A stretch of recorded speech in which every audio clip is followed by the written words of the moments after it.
She moved through the city like a shadow that night, barefoot, frightened, clutching her belongings as though they were her last tie to reality.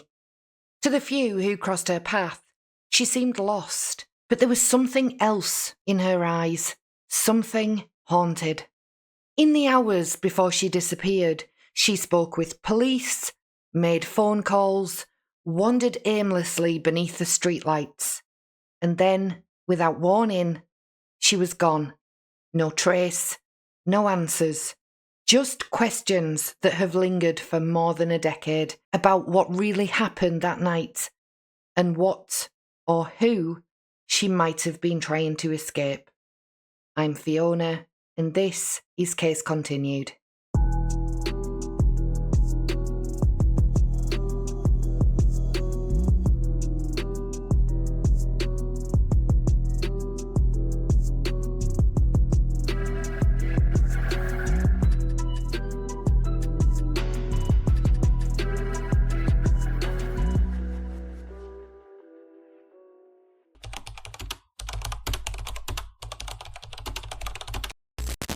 Hello, my friends, and welcome to another episode of the Thursday Brief. I am not on the screen for this one.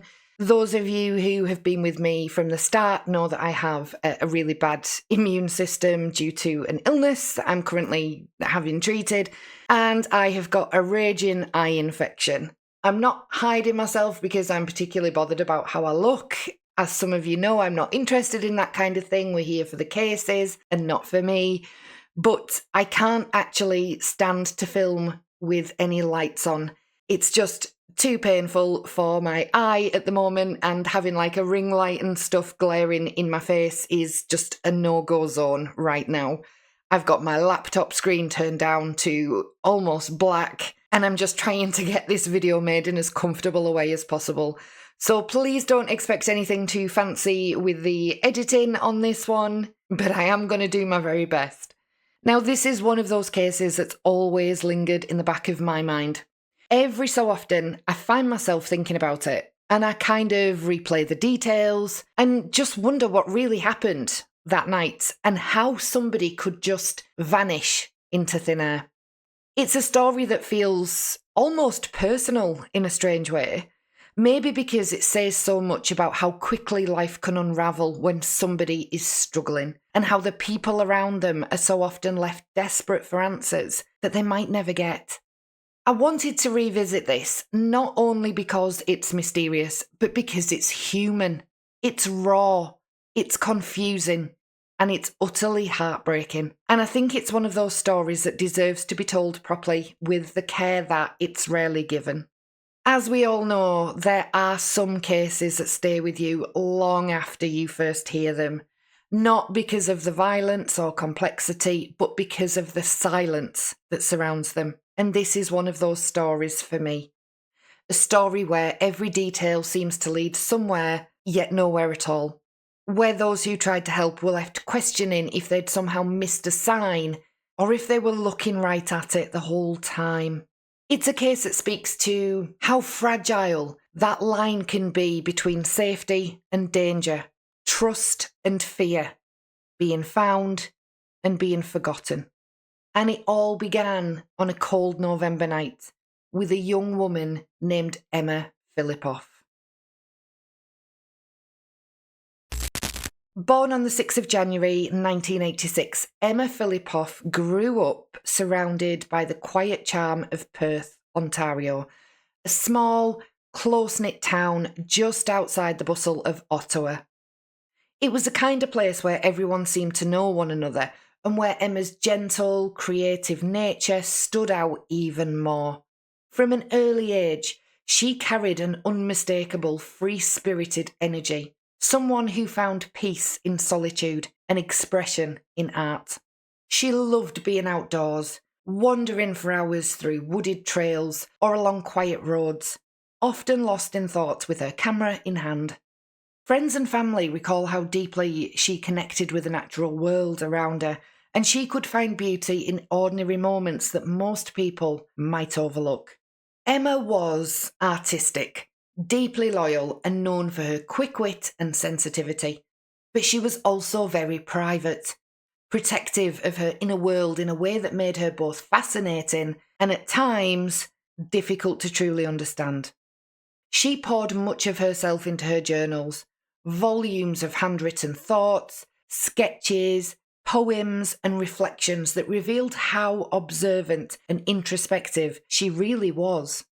Her mother, Shelley, worked as a teacher, while her father, James, was an artist, and creativity seemed to run in the family.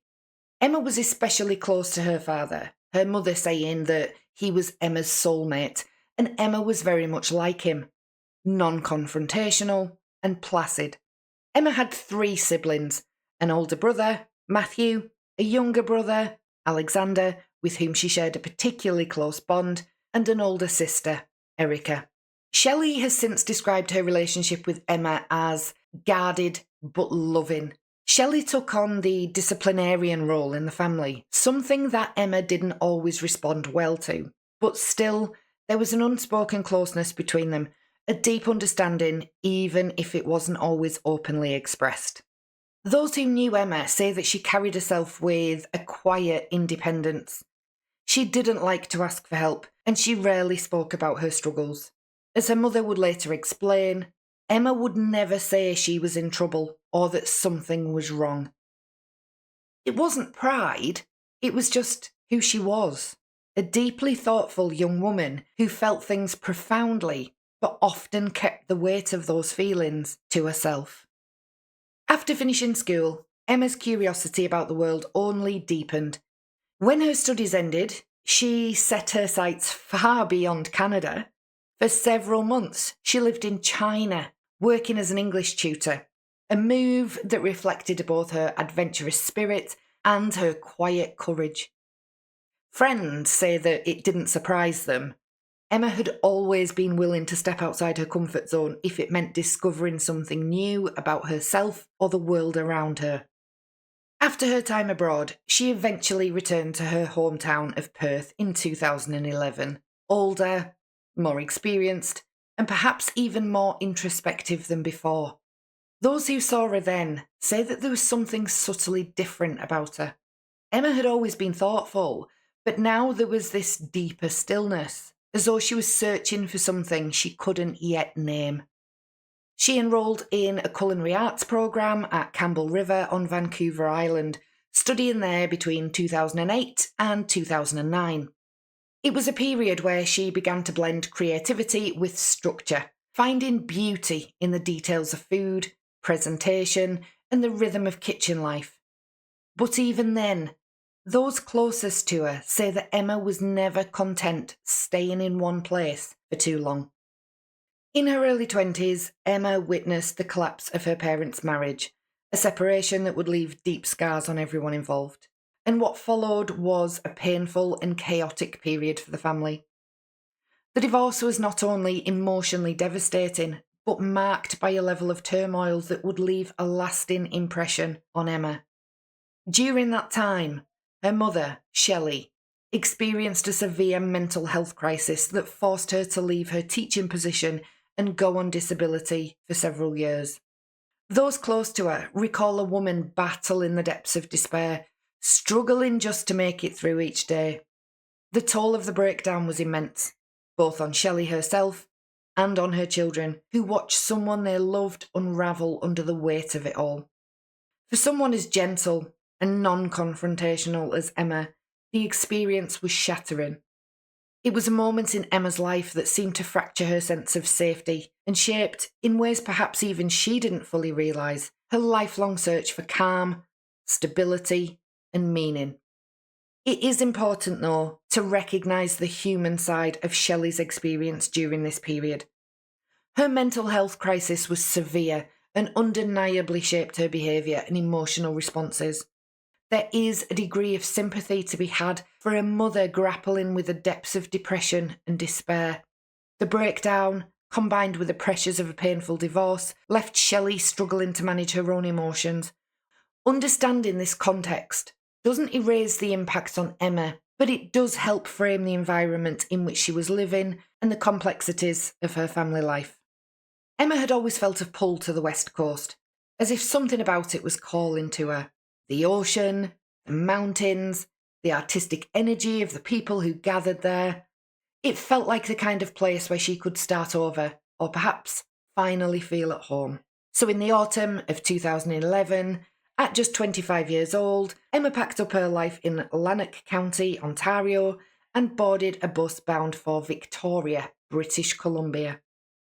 She didn't have a set plan, no apartment waiting, no job offer lined up, just a quiet confidence that she'd figure things out once she arrived. In a message to a friend, she said she had a feeling that something amazing was waiting for her there. When she first arrived, she stayed with a childhood friend and her partner before eventually moving into another apartment in the same building. It was a really modest start, but it gave her a chance to get her bearings and explore new surroundings. For a short time, she worked as a barista in a local cafe, though the job didn't last long. By early 2012, Emma's lifestyle had begun to shift, slowly becoming more transient, more fluid, more detached from the kind of structure most people rely on. Over the months that followed, Emma drifted between temporary places, staying with friends, living for a time at Hotel 760, where she also cleaned rooms, spending nights on boats, in wooded areas, and occasionally sleeping in trees. She found sanctuary in nature, even when it meant sacrificing comfort. From February to November of 2012, she regularly stayed at the Sandy Merriman Women's Shelter, often rotating in and out, spending weeks at a time in the attic room that became her temporary refuge. Emma also worked seasonally at Redfish Bluefish, a seafood stand along Victoria's inner harbour. She was known there as quiet but kind, dependable and gentle in spirit. Her employer expected her to return for the next season. She'd agreed that she would, but that day would never come. Even as her living situation became less stable, Emma kept in touch with friends and family back home through brief emails and occasional calls. Her messages, poetic, cryptic, sometimes full of hope. To those who loved her, she seemed happy and grounded. None of them knew that she'd been living part-time in a shelter. In Victoria, Emma built a network of friends from all walks of life. Street performers, artists, and members of the homeless community who shared her open-hearted outlook. She often spent time reading in the children's section of the library or sitting quietly in the sun, writing in her journal. People described her as everything from free-spirited and fearless to deeply private and sensitive. She was kind, curious, and generous, someone who loved caring for others, whether that meant helping the elderly, comforting a small child, or tending to a stray animal. Her talents were broad. She was an accomplished photographer, a talented cook, and a gifted writer. But more than that, she was someone who resisted conformity at every turn. Emma preferred to live life simply, rejecting social media, disliking cell phones, and shunning anything that felt artificial or performative. She loved the earth beneath her feet, often walking barefoot, unbothered by what anyone else thought about her. Though she attracted attention easily, both for her beauty and for her warmth, she wasn't interested in casual relationships or small talk. During her time in Victoria, she dated only one person, a brief romance that ended amicably. Friends said that she was easy to talk to, always ready to listen, and often the person others turned to for comfort. But when it came to her own inner world, Emma kept her thoughts guarded. She spoke of her family with affection, but rarely in depth. There were some accounts of her drinking heavily on occasion, though never in a way that seemed habitual. By the summer of 2012, Emma seemed to be searching for something. A sense of freedom, direction, or maybe escape. That June or July, she purchased a van with the dream of turning it into a home on wheels. To her, it wasn't just a vehicle. It represented independence. Staff at a local storage facility later remembered her radiating pure joy the day that she transferred her belongings from storage into the van. She was smiling, almost glowing, as if reclaiming a piece of herself that had been missing. But that excitement didn't last. What was meant to be a symbol of liberation soon became another source of stress. The van broke down repeatedly, towed 3 times in just a short span, and the cost of repairs began to weigh heavily on her limited finances. Emma confided in friends that she was struggling to keep it running, asking around for a mechanic who wouldn't charge too much. What once felt like the key to freedom had quietly turned into a burden that Emma just couldn't shake. Still, her mind was full of plans. She spoke often of travel, of leaving Victoria behind and finding a new place to start again. One week she mentioned Salt Spring Island, another Tofino. She talked about joining someone on a boat to Mexico, moving to California or Costa Rica, or even venturing off to Japan with her father. Other times she mused about living completely off-grid, somewhere deep in the woods, or even making a surprise return home to Perth, Ontario. To her friends, these plans seemed spontaneous, maybe even a bit scattered. But to Emma, they might have all been part of the same restless desire to find a place that finally felt right. But during the late summer of 2012, something in her seemed to shift again. Friends noticed she began striving for a more purified lifestyle. She stopped drinking alcohol, she gave up cigarettes, coffee and sugar, and she started experimenting with quite unusual eating habits, surviving at times on little more than popcorn and olives, and later on, a diet made up almost entirely of fish.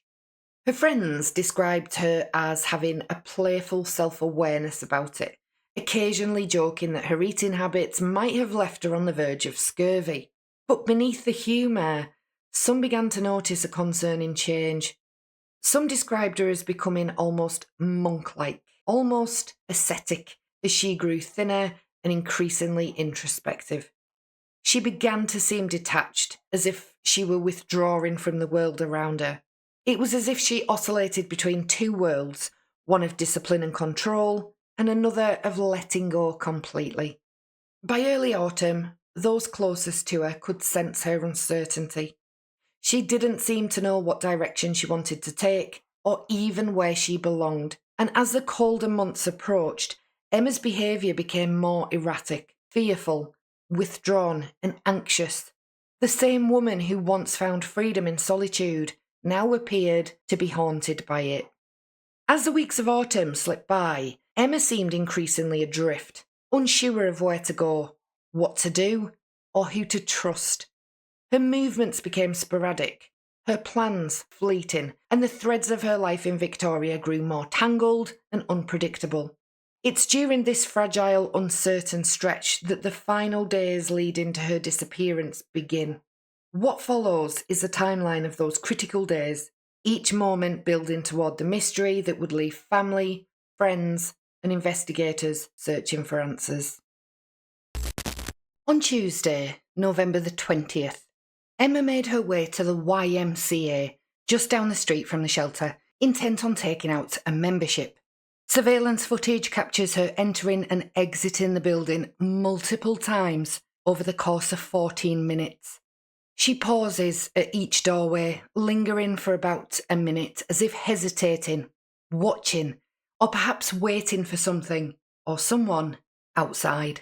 Each careful exit and re-entry suggests a tension in her movements, a subtle nervousness. Observers have speculated that she might have been holding a small object like a cell phone or an iPod, though others think she might simply have been fidgeting, restless or preoccupied with her thoughts. There's a sense in these moments of quiet unease, a hint that her mind is elsewhere, racing ahead to what comes next. On Wednesday, November the 21st, the following day, Emma arranged for a tow truck to pick up her red Mazda MPV and drive it to Soak, British Columbia, where it would be transported back to Victoria's 700 block of Burdett Avenue. During the ride, Emma's mood appears upbeat, even hopeful. She talks about surprising her family with a return home to Perth, Ontario, painting a version of sun and snow, warmth and familiar surroundings. The tow truck driver recalls her looking out at the snowy peaks in quiet wonder, sharing a sense of anticipation for what she imagined awaited her. It's a fleeting glimpse of normalcy, of excitement for a life she is trying to reclaim, even as the instability of her days is never far behind. On Friday, November the 23rd, around midnight, Emma reached out to her mother, Shelley, her voice heavy with tears. She expressed a desire to go home, an unusual admission that signals both vulnerability and trust. Though Emma remained reluctant to share the specifics of her distress, Shelley quickly reassured her that all arrangements would be made for her return. Emma's anxiety was palpable as she asked, "Are you booking the flight?" It was a rare moment of connection between mother and daughter, revealing Emma's reliance on the comfort and support of family, even amid her independence. On Saturday, November the 24th, hours later, Emma called back to retract her request, telling her mother that she would remain in Victoria and manage on her own. Shelley sensed the unease underlying her daughter's words, but respected Emma's autonomy and cancelled the flight. Yet later that same night, Emma reversed course again, asking Shelley to travel to Victoria to help her pack her belongings. This back and forth underscores the turbulence of Emma's mindset in these days, her indecision reflecting both a longing for support and a simultaneous desire for self-reliance. Shelley immediately booked a flight, demonstrating both responsiveness and maternal concern. On Sunday, November the 25th, the following morning, Emma phoned her mother once more, this time sounding much calmer and more collected. She told her mother that she had changed her mind again, opting to stay and manage her affairs independently.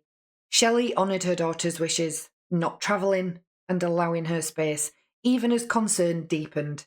Compounding the day's challenges, parking enforcement necessitated that Emma arrange for her van to be towed yet again, this time to a lot at the Chateau Victoria Hotel. A reminder that practical obstacles continued to shape Emma's movements.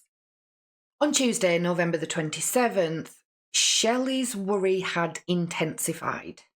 Hoping to confirm Emma's whereabouts, she dialed a number displayed on her phone, the one which Emma had been calling her off, assuming that it belonged to a friend. To her shock, a staff member at the Sandy Merriman shelter informed her that Emma had been intermittently living there since the winter of 2011, a fact previously unknown to her mother. The revelation added a layer of urgency to an already anxious situation. Later that night, the staff at the Chateau Victoria placed a notice on Emma's van, signalling that it was subject to towing. In response, Emma called her mother once again, tears audible in her voice, asking for assistance to return home. Shelley immediately took steps to fly out the next day, setting in motion the final chapter before Emma's disappearance. On Wednesday, November the 28th, the final day began in the early hours with yet another change of heart. At 4:30 a.m, Emma called her mother, telling her not to go to Victoria that day. Despite that, Shelley, worried and unconvinced, boarded the first flight that afternoon, driven by that maternal instinct and concern for her daughter's well-being. By 7 a.m, Emma was at the Chateau Victoria, visibly upset over the towing notice on her van. She pleaded with the staff for an extra day to move her vehicle, and they granted her request, giving her a brief reprieve. Around 8:23 a.m, surveillance footage captured Emma at the 7-Eleven on Douglas and Humboldt Streets. She purchased a $200 prepaid credit card, and by 10 a.m, Julian Heward spotted her across from Alex Guldenhall on Pandora Street. Emma stood on the edge of the sidewalk, one step from the road, bogged down by bags in each hand and over her shoulder. She appeared lost, distant, and absorbed in her own world.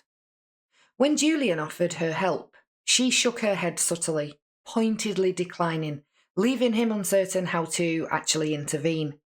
Midday sightings of Emma were scattered but consistent. Around noon, she was thought to be at the library, a quiet figure among the stacks of books.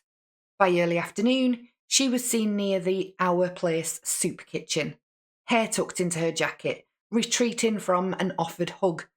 At 1 p.m, a witness reported seeing her shuffling along Pandora Street, vacant-eyed, carrying multiple bags, her camouflage pants and white fleece jacket marking her unmistakably. This sighting was later reported to police. In the afternoon, Emma's movements grew increasingly erratic. 2 people observed her walking back and forth on Douglas Street, appearing confused and lost.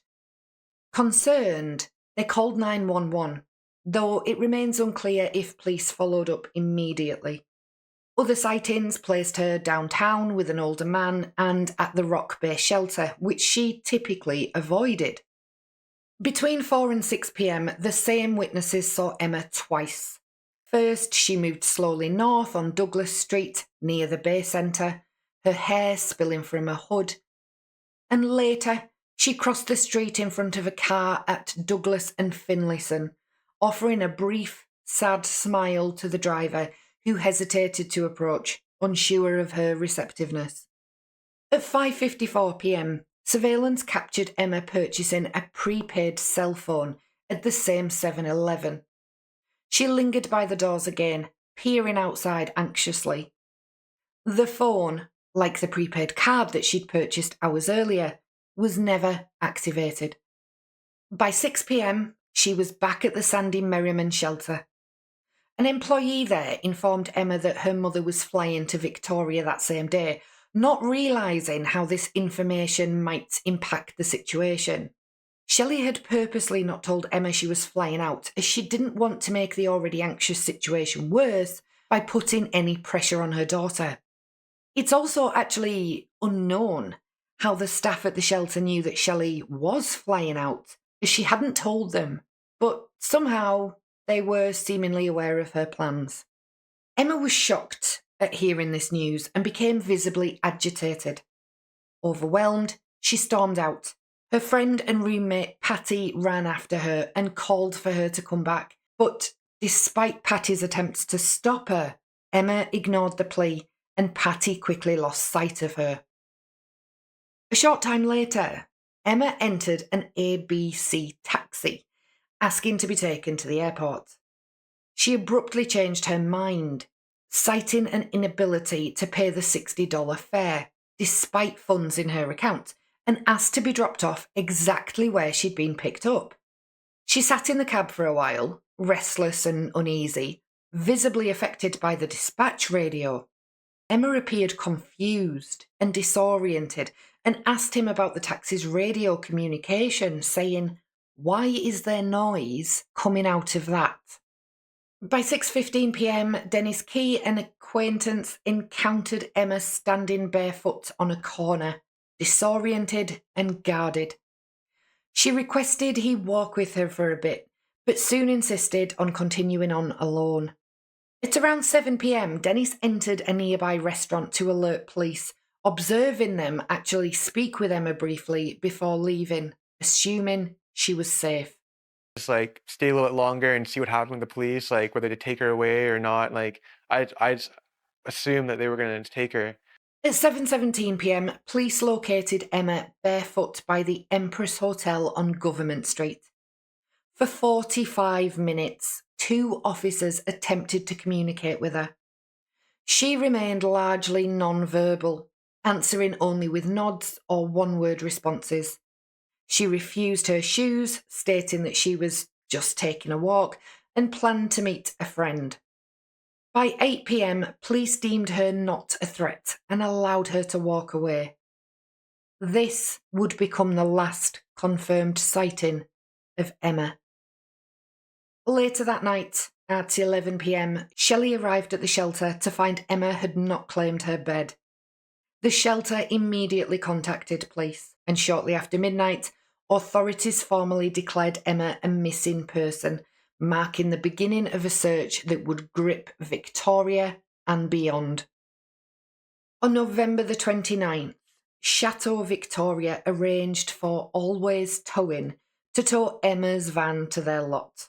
Police found it there hours later, containing almost all of her possessions, including her passport, laptop, journals, camera, and recently borrowed library books. They then had it towed to their lot at the police station.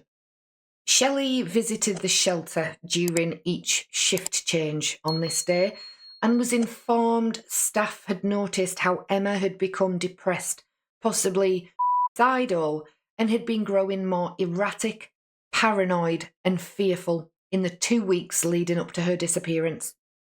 They described the incident when Emma moved shelter furniture outside, insisting the objects were talking to her, as well as the fact that she was throwing away or donating many of her personal belongings. Shelley learned about the call made to police weeks prior, when they were told to call back if Emma's condition persisted or worsened. Staff informed Shelley that they never made that second call. On the same day, a witness reported seeing Emma at Lifestyle Market on Douglas Street, but that sighting was unconfirmed. On December the 2nd, a witness reported an odd encounter by the inner harbour after dark. The witness said that this lady who matched the description of Emma told them to remember the name Emma Fillipoff and asked them to repeat the name 3 times. On the 5th of December at 11:17 a.m, the $200 prepaid credit card Emma had purchased on November the 28th was flagged for use at a Petro-Canada station on Sauk Road. The man who used the card was cleared after being questioned and polygraphed by police. In news reports, police said that he found the card on the side of the road near the Juan de Fuca Recreation Centre and Galloping Goose Trail in Colwood. However, he later called Shelley on 3 occasions to explain that he was drinking on a daily basis at the time and was too drunk that night to remember where he had found it. He knew it was still sealed and was certain he waited about a week to use it to buy a carton of cigarettes. He still claims he can only guess, based on usual routes travelled during that time, where he may have found the card. Following Emma's disappearance, a search team comprised of Emma's family, friends and volunteers scoured Victoria and the communities of Vancouver Island. Trails, parks and smaller islands were included. Eventually, the target area widened to include the British Columbia mainland and locations across Canada and the US, wherever possible sightings were reported. The Victoria Police Department dive team searched for evidence in the Victoria Inner Harbour, but nothing was ever recovered. In the immediate aftermath of Emma's disappearance, reports of sightings began to trickle in, though none could be confirmed. Some placed her in areas like Fernwood Square, Goldstream Park, and near Victoria's Inner Harbour, while whispers among acquaintances suggested she was travelling along Vancouver Island, hitching up and down, appearing to be managing on her own. In Vancouver, a few individuals reported seeing a young woman resembling Emma panhandling along Commercial Drive. At the same time, multiple people noticed her missing person posters had been removed in the downtown east side. One person claimed to have seen a woman, matching Emma's description, taking down her own poster. There were also reports from local businesses. Staff at a hunting and fishing store recalled a woman, reportedly Emma, asking how someone could disappear completely, claiming that she had been followed by a stalker all the way from Ontario to Victoria and then into Vancouver. Online, an individual operating under multiple aliases suggested that Emma was living in the downtown east side and referred to her disparagingly, saying she was a drug user and claiming to have seen her removing her own posters. Yet they offered no further information and showed no interest in any reward for tips. In the first months of 2014, 2 reports came in from Nelson, British Columbia, describing a young woman who bore a striking resemblance to Emma. One tip placed her on Highway 3, near the Fillipoff family farm, hitchhiking along the roadside. The second came from the Slocum Valley, about half an hour away, close to the home of another relative. Local Royal Canadian Mounted Police officers followed up on both leads, but neither could be verified, leaving more questions than answers. Was Emma really passing through these remote areas, or were these simply cases of mistaken identity? In May of 2014, an unusual incident occurred at a clothing store in Gastown, Vancouver. A man entered the shop and aggressively removed a missing person poster of Emma Fillipoff from the wall, throwing it down onto the counter in front of startled staff and telling them that Emma was not missing at all, but rather she was his girlfriend. He claimed that she'd run away intentionally because of her parents, saying that she hated them and insisting that the poster was misleading. Although the store's security cameras captured the man on film, the footage was of poor quality and taken from a single angle that prevented authorities from making a really clear identification. Despite the unusual and concerning nature of the event, that man's identity has never been determined, and the incident remains an unresolved and really unsettling footnote in the search for Emma. Later that year, national attention turned to her disappearance. CBC's The Fifth Estate launched the Finding Emma campaign, reaching audiences across television, Twitter, and Facebook. The project brought together a team of experts, including a homicide investigator, a forensic psychologist, and a criminologist, all tasked with examining the available evidence and helping keep the search in the public eye. Despite these efforts and a $25,000 reward offered for credible information, there have been no confirmed sightings of Emma. The trail remains frustratingly cold, leaving her story shrouded in mystery and raising the really disturbing question, where did she go? And who, if anyone, knows the truth? We now just need to rewind to move forward, because in the early hours of November the 29th, 2012, just before dawn, a man was heading to a new job, already running behind schedule, when something unusual caught his eye. On the side of the road, a young woman was darting erratically back and forth. She appeared distressed. Her feet were bare and soaked, as though she'd been wandering through the night. Concerned, he pulled over and the woman climbed into his car somewhere near 1264 Esquimalt Road in Victoria, British Columbia. Inside the vehicle, her mood shifted almost immediately. Calm and composed, she asked if he could take her to Colwood to visit a friend. Given the constraints of his schedule, he explained he could only get her partway there. For about 5 minutes, she sat quietly, seemingly at ease, before he dropped her at the intersection of Craigflower Road and Admirals Road, next to a 24-hour gas station. As soon as she stepped out, her behaviour changed once more.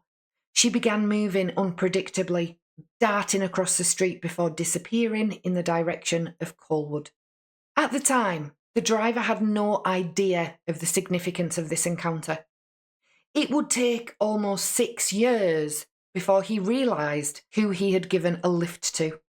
In June 2018, he came forward to Victoria Police, who directed him to Crime Stoppers to report the interaction, approximately 9 hours after Emma was last seen speaking to officers near the Empress Hotel. When he discovered that his tip had not prompted any kind of follow-up, he reached out directly to Emma's mother, Shelley, and to longtime advocate Kimberly Bordage. Kimberly conducted a thorough interview with him and later shared the story on a podcast titled The Search for Emma Fillipoff, released on November the 2nd, 2018, bringing renewed attention to an encounter that had been overlooked for years. In the wake of Emma's disappearance, her family and those close to her began to piece together a fuller picture of her life, both in Victoria and during the years leading up to her move out west.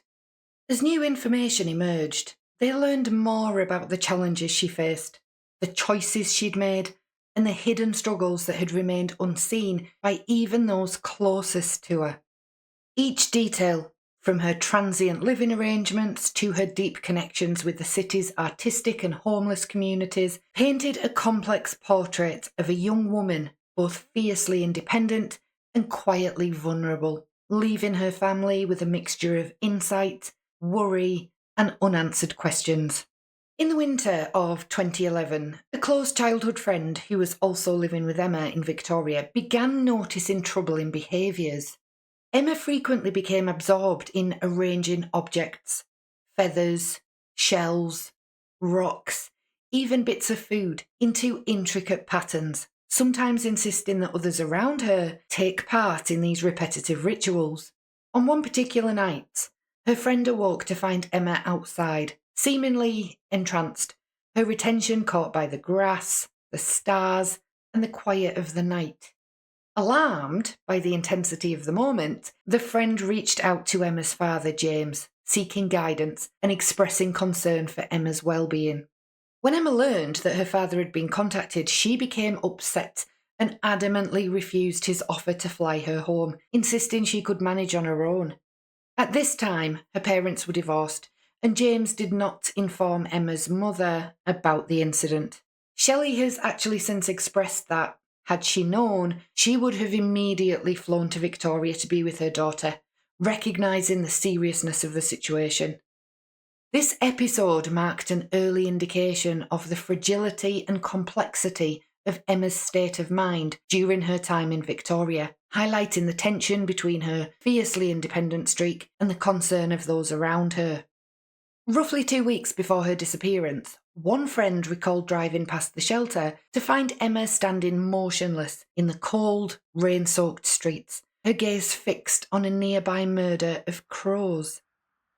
Her behaviour had taken on an increasingly anxious and erratic edge.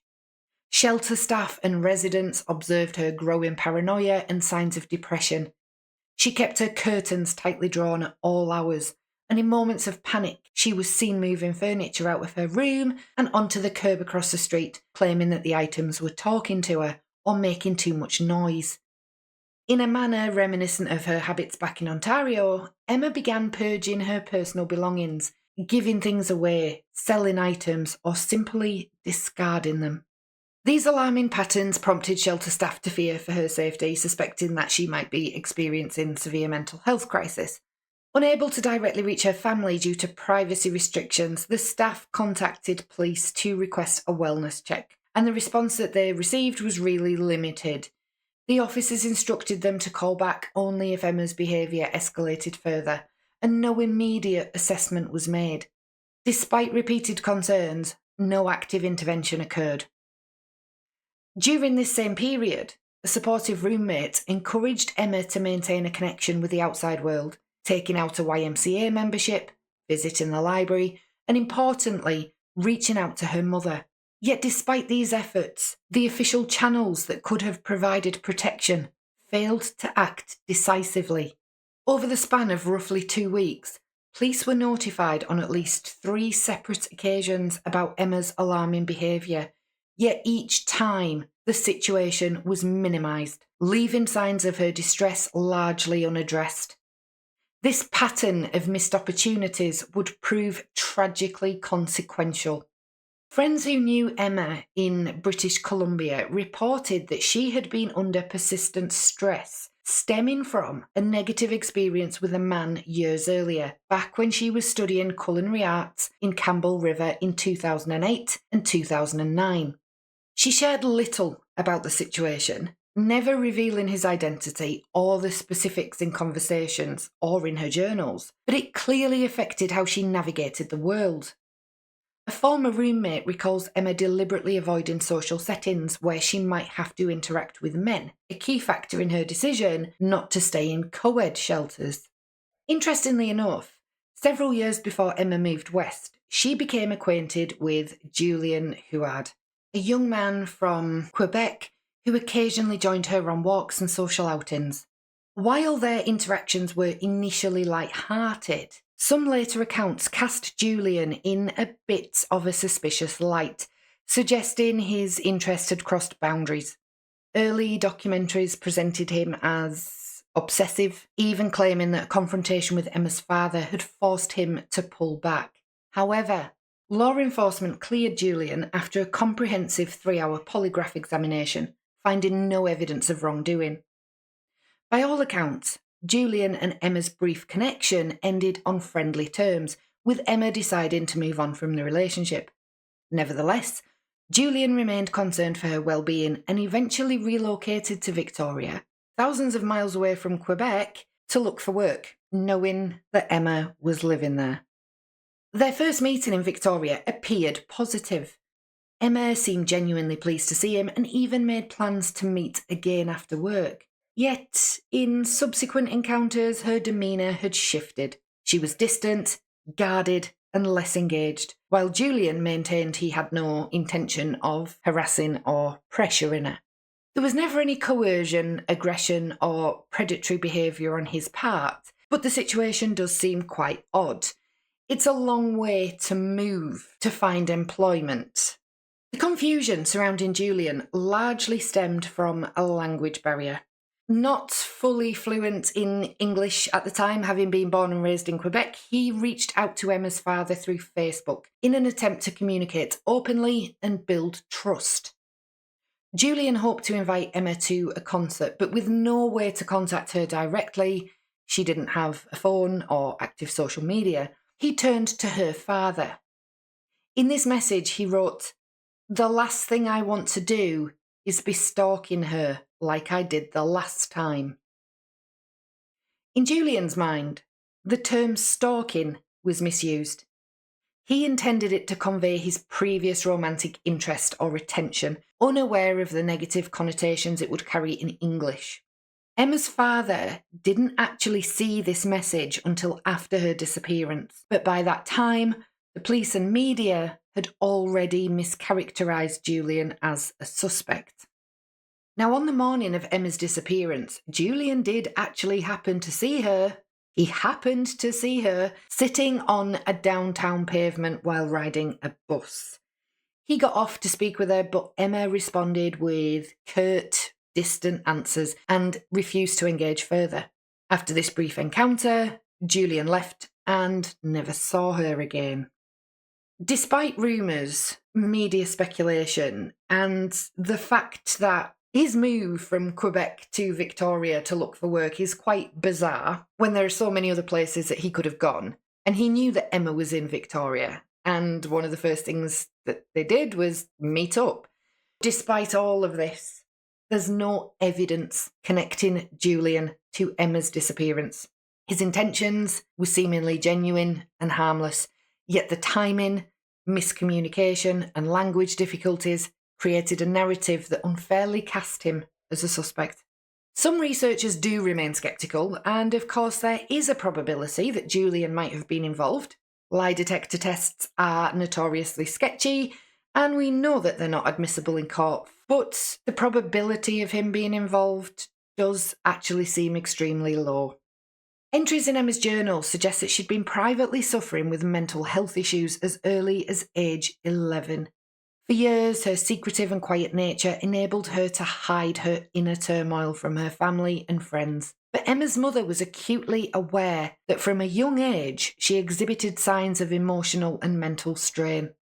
One of the earliest indicators came when she would obsessively arrange and rearrange objects into intricate patterns. These compulsive behaviours hinted at a mind constantly seeking order and control in ways that went beyond ordinary childhood habits. In the years since her disappearance, her mother has expressed a deep and ongoing fear that Emma may have experienced a significant mental health crisis, one severe enough that she might not even realise she's missing. The family has long acknowledged a history of mental illness, and discussions about conditions such as schizophrenia have arisen over the years. However, Emma was never formally diagnosed with any mental health disorder, leaving her struggles largely unconfirmed, and adding another layer of complexity to an already perplexing case. In March 2016, headlines reignited public speculation when Shelley Fillipoff and her eldest son, Matthew, were charged in Ontario with money laundering, as well as drug and weapons offences, following an Ontario Provincial Police investigation. The charges were the result of a series of police raids, including one at Shelley's home in Lanark, where police seized cocaine, marijuana, bundles of cash, and firearms. Shelley maintained her innocence throughout, stating in a podcast interview that her son, Matthew, had been using her house as a stash house for illegal items without her knowledge. Her son, a real estate agent, also faced numerous drugs and weapons charges related to supplying cocaine to street-level traffickers. He entered a guilty plea, and reports from late 2016 indicated that he was in custody and expected to be sentenced in 2017. Now, I've not been able to find specific details on the exact length of his prison sentence, but it was noted that he would be serving time in prison. More recently, in June 2023, the Real Estate Council of Ontario consented to his registration as a real estate salesperson under specific terms and conditions, following an appeal process related to his past conduct. Realtor.co shows he has active listings as of October 2025. Shelley publicly addressed the situation, firmly insisting that those charges had nothing whatsoever to do with Emma's disappearance, telling reporters the one has nothing to do with the other. She's never really wanted to discuss her son's crimes, but she has kept her focus on Emma. For many people following Emma's case, this development, though, only deepened the confusion and controversy surrounding her family, but it also raised an uncomfortable truth about true crime in the digital age. How quickly real people, already living through unimaginable loss, can become the targets of rumour, judgment, and blame. As her mother, Shelley, continued her tireless search, posting updates, following leads, and managing the Help Find Emma Fillipoff Facebook page, not everyone who joined the conversation did so with compassion. After the charges against Shelley and Matthew, the comment sections on social media turned hostile. Strangers began to pick apart every word, every interview, and every photograph of Emma's family. Some people went as far as to suggest that the Fillipoffs themselves might have had something to do with Emma's disappearance. Accusations that were entirely unsubstantiated, but still gained traction online. There were cruel remarks about James, Emma's father, and his demeanour, questioning whether he seemed too calm, or speculating that his emotional responses didn't fit the image of a grieving father. Others wondered aloud why he didn't appear in the media more often, or why her younger brother, Alex, hadn't taken a more public role in the search, especially given how close the siblings were said to be. People questioned whether the family were telling lies, and they also questioned whether the very thing Emma was running from was her own mother.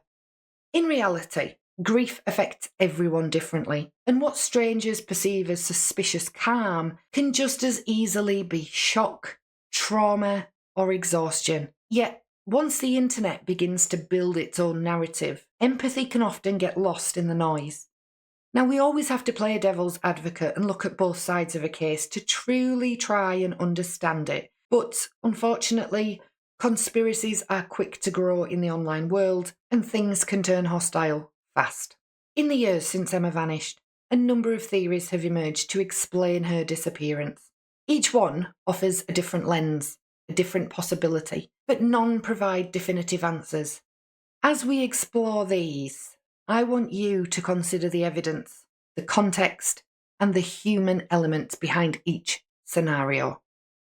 One of the most persistent theories in Emma Fillipoff's case is that she may have chosen to disappear, deliberately walking away from her old life to start over somewhere new. At first, it might sound improbable. How could someone vanish entirely, leaving behind no trace, no digital footprint, and no contact with anyone they loved? But when you look closely at Emma's final months in Victoria, the possibility does begin to feel more complex than it first appears. Emma had always been deeply introspective, drawn to nature, solitude, and spiritual ideas about freedom and detachment. Friends described her as artistic, poetic, and unusually reflective for her age. She often spoke about wanting to live simply, away from materialism, even fantasizing about disappearing into the wilderness to find herself.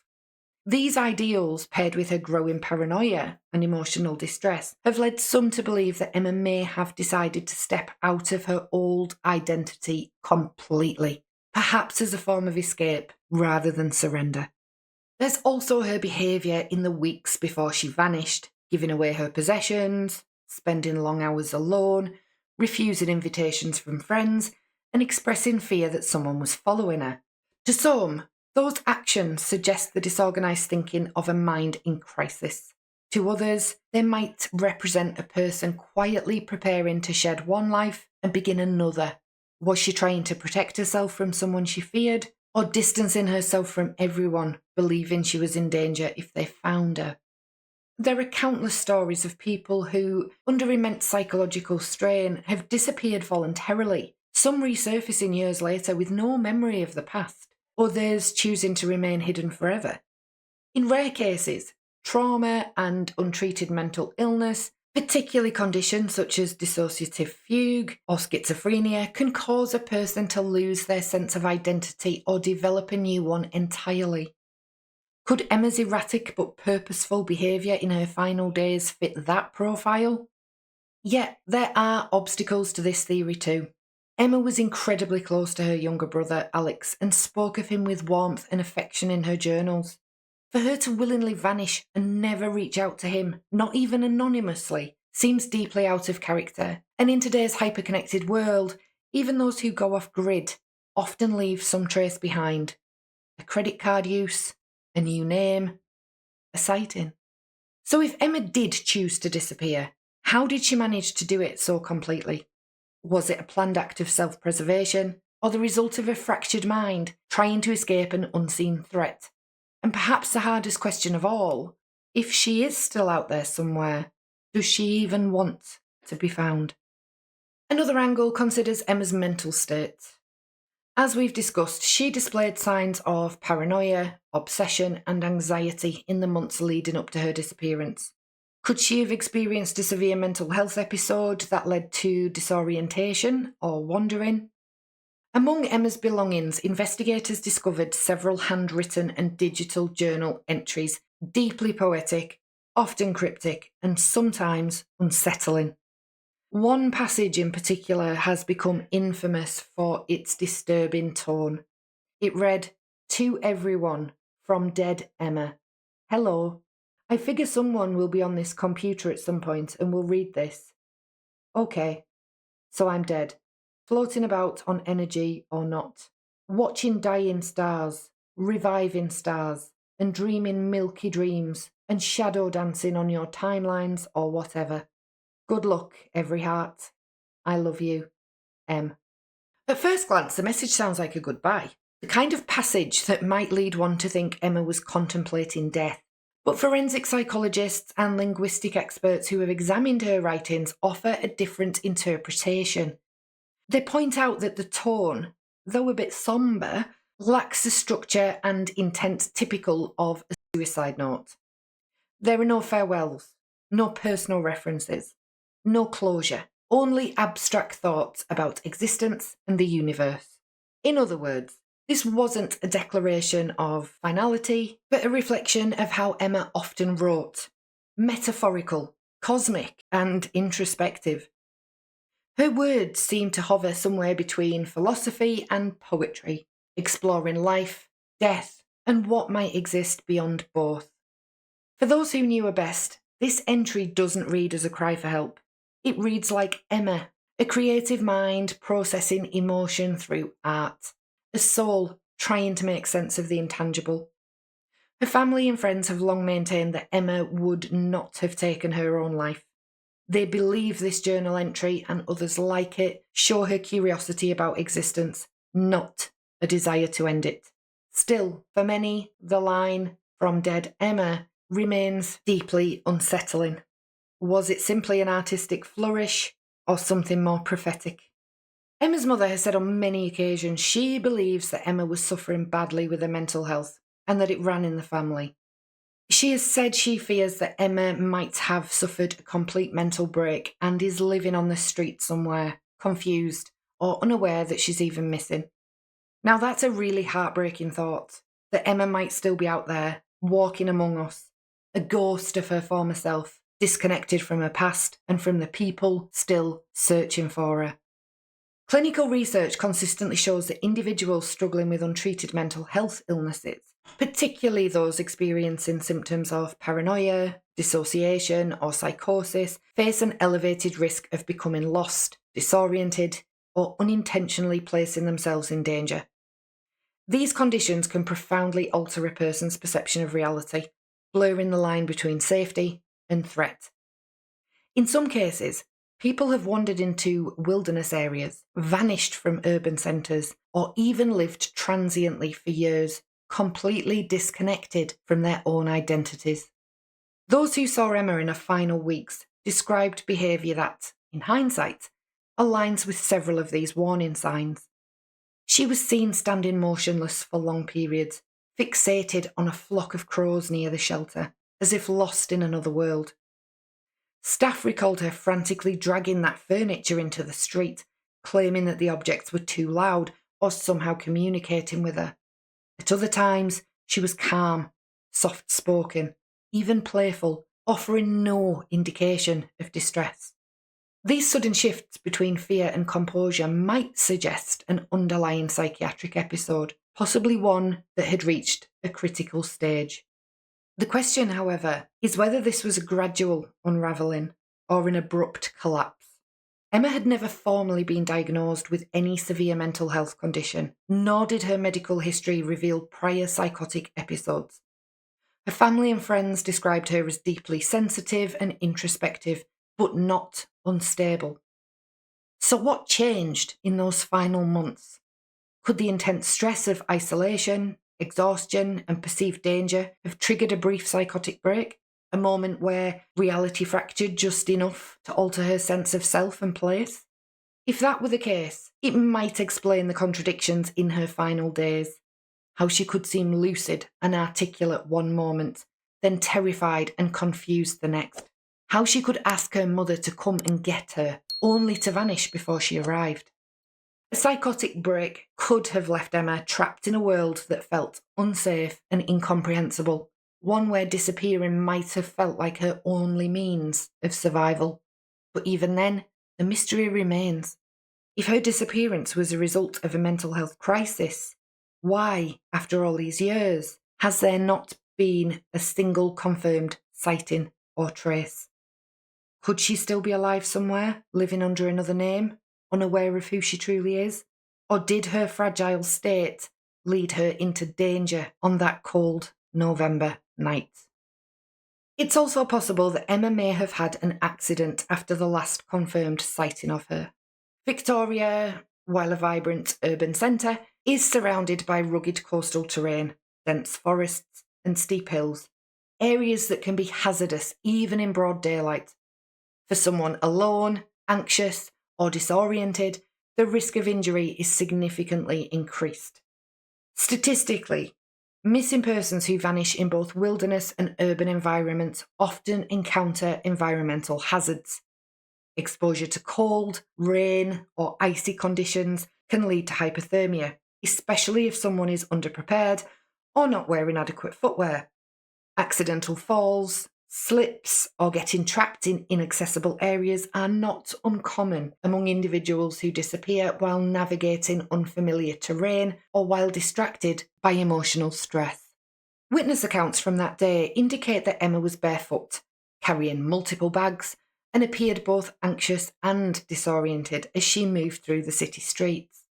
These circumstances could have compounded her vulnerability, increasing the likelihood of a simple misstep turning into a life-threatening situation. One tragic scenario is a possibility of falling near water or into the coastal inlets surrounding Victoria. In such cases, a fall into water, whether a river, inlet, or the ocean, can result in drowning, and currents could carry a body away from the point of entry, potentially hundreds or even thousands of metres along shorelines or out to sea. Scientific research shows that bodies in water can be carried far away from where they enter, particularly in strong currents or tidal areas. And decomposition in water can be slowed by cold temperatures, and gas formation can sometimes cause a body to resurface after several days or weeks. But if it becomes trapped in rocks, under debris, or swept into deeper channels, it may never, ever be recovered. Environmental factors such as tides, weather, and local marine conditions can all contribute to a body being permanently lost or dispersed. If Emma wandered into forested areas or a wilderness environment, recovering a body after an accidental death is also problematic. Steep slopes, dense undergrowth, and fallen trees can conceal a body from searches.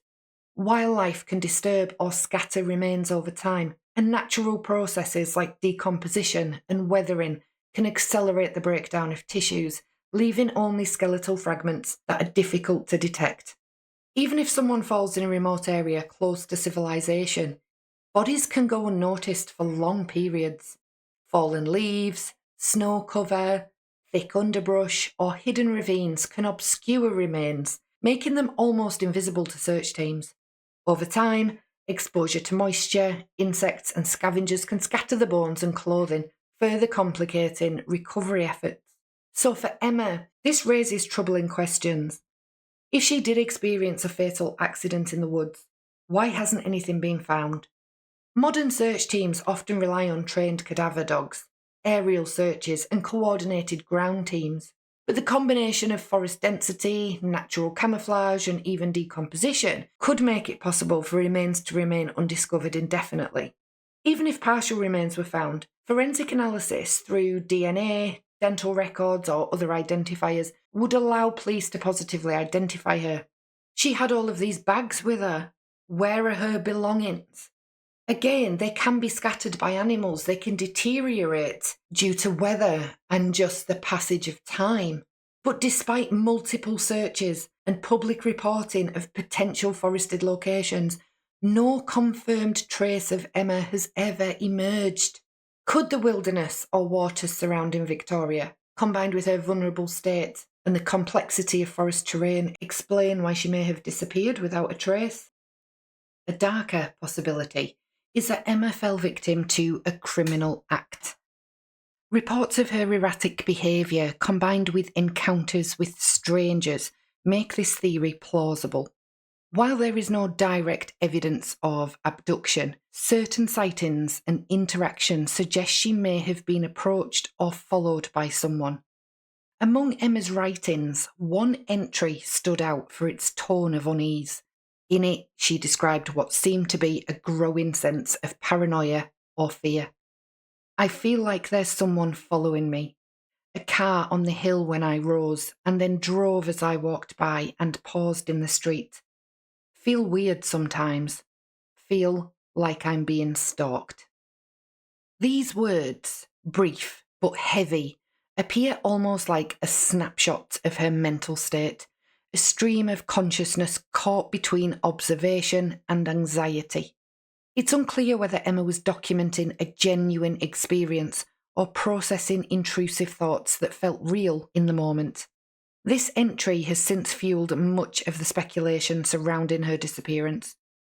Was Emma truly being followed, as she believed? Or was this the manifestation of a mind under immense stress, a symptom of paranoia, perhaps even psychosis? Psychologists note that feelings of being watched or followed can emerge during the onset of certain mental health conditions, particularly when combined with exhaustion, malnutrition, or prolonged isolation, all factors Emma may have been struggling with at the time. Yet, it's equally possible that her fears were justified. After all, women living transiently, often alone and vulnerable, do face very real risks of harassment and predation. So the question remains, was this entry a record of something imagined or something experienced? And could it hold the key to understanding what Emma was running from in her final days? Criminological research consistently shows that adults, especially women who appear vulnerable, disoriented, or alone in public spaces, can be targeted by opportunistic offenders. Emma, given her anxious and sometimes erratic behaviour, the transient lifestyle, and her isolation from consistent support, could have been at risk. Followers of the case have questioned whether someone in Emma's inner circle might have had intentions to exploit her vulnerability. Several individuals connected to her life in Victoria and Vancouver have been scrutinised in the public eye, though none have been confirmed as threats. There was also the man in Vancouver who stormed into a Gastown clothing shop, claiming Emma as his girlfriend and dismissing her as missing. His erratic behaviour, coupled with the destruction of missing person posters, raises a question. Could someone have actively pursued Emma for personal reasons, taking advantage of her transient lifestyle? Or was this simply the actions of a disturbed individual unconnected to her eventual disappearance? Even friends and acquaintances who appeared trustworthy might unintentionally put someone at risk, particularly if the person is in a fragile psychological state. While there's no concrete evidence implicating anyone close to Emma, the theory of foul play cannot be dismissed. Opportunistic offenders often operate without leaving clear evidence, and the urban environment, crowded streets, public transport, and alleyways can allow a person to vanish quickly, unnoticed. The possibility leads to several pressing questions. Could someone she knew or had briefly interacted with have taken advantage of her vulnerability? Are the unverified sightings in Vancouver and Victoria hints of someone shadowing her, or merely coincidental? And if foul play did occur, why has no definitive trace, physical evidence, CCTV footage, or credible witness testimony ever come to light? Even as we explore accidental scenarios, the spectre of foul play reminds us that there are avenues of human behaviour, intentional, malicious, or criminal, that must be considered in cases like Emma's. It's a disturbing thought, but one that remains inescapable when examining the disappearance of someone who, at 25, was navigating an unpredictable world largely on her own. Finally, there is the possibility that some of the confusion surrounding Emma's disappearance stems from misperception, exaggeration, or simple mistaken identity. Over the years, reports have surfaced of Emma panhandling in Vancouver, removing her own missing person posters, or hitchhiking along various routes.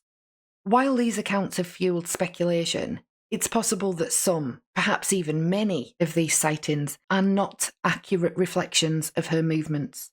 Psychological research shows that human memory is highly fallible, particularly in stressful or unexpected situations. Eyewitness testimony can be distorted by stress, lighting, distance, and prior expectations, leading even well-meaning observers to make mistakes. When multiple independent witnesses are involved, discrepancies often multiply, creating a patchwork of accounts that may conflict or exaggerate the truth. Could some of these reported sightings actually involve someone else entirely? Someone mistaken for Emma, or assumed to be her in the chaos that followed her disappearance? Could these errors have inadvertently created false leads, diverting attention and resources away from viable avenues of investigation? This line of thinking forces us to question the reliability of the anecdotal evidence that has shaped much of the public narrative. What is real and what is an assumption? A misremembered moment or a misidentified stranger? In cases like Emma's, where the trail is already faint, even small errors in perception or reporting can have a profound impact on the search for answers. Emma's mother, Shelley, has never stopped searching for her daughter. For years, she's walked the streets of Vancouver, handing out flyers, speaking to strangers, and following every possible lead, no matter how small. Through interviews, podcasts, and television features, Shelley has worked tirelessly to keep Emma's name in the public eye. In November 2023, marking 12 years since Emma vanished, the Victoria Police Department released an updated composite sketch of the man known as Green Shirt Guy, the person who went into the store claiming she was his girlfriend and wasn't missing. Investigators hoped that time and renewed attention might finally bring forward someone who recognised him. Despite the exhaustion and heartbreak, Shelley remains determined. She has explored every possible theory: that Emma may have suffered a mental health crisis and slipped into an unhoused community, that she could have been drawn into drugs or survival sex work, or even that she fell victim to human trafficking. Yet none of these explanations sit comfortably with her. Shelley has said that if Emma were alive somewhere, even in distress, she believes she would have reached out, especially to her younger brother, Alex, to whom she was deeply connected. In a sombre interview with Vice, Shelley expressed her growing fear. She said, "I'm not buying a happy ending at all. Unfortunately, what's sticking in my head is that someone has her." More than a decade later, the disappearance of Emma Fillipoff remains one of Canada's most disturbing and confounding mysteries. How does a young woman vanish in a city full of cameras, traffic, and people and leave behind no trace at all? Was Emma the victim of foul play, or did her final days reflect a tragic unravelling of her mental state, culminating in a disappearance of her own making? To this day, Emma Fillipoff has never been found. Her family continues to hope for answers and for closure. So as we get to the end of this story, I think the question everyone's left asking is, how does someone like Emma Fillipoff just vanish? Emma's story makes us think about more than just one missing person case. It makes us think about how we treat people who are struggling and how easily someone can fall through the cracks when their pain isn't visible or easy to understand. Was Emma let down by the system, or was she just too far gone for anyone to really reach her in time? The theories are endless. Maybe she ran away, maybe she had a breakdown, maybe someone took her. But no matter which version you believe, the fact stays the same.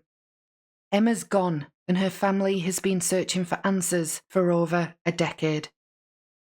Now, if you're watching this video on the day of release, then tomorrow, the 28th of November, marks the 13th anniversary of Emma Fillipoff's disappearance. 13 years is an impossibly long time for any family to wait for answers, and there has to be someone out there who knows something, no matter how small.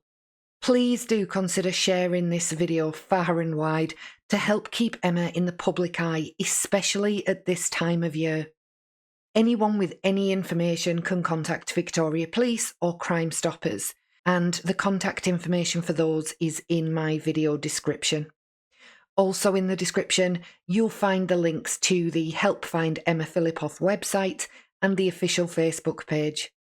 As we reach this difficult anniversary, please do join me in keeping Emma and all of her family and friends in your thoughts.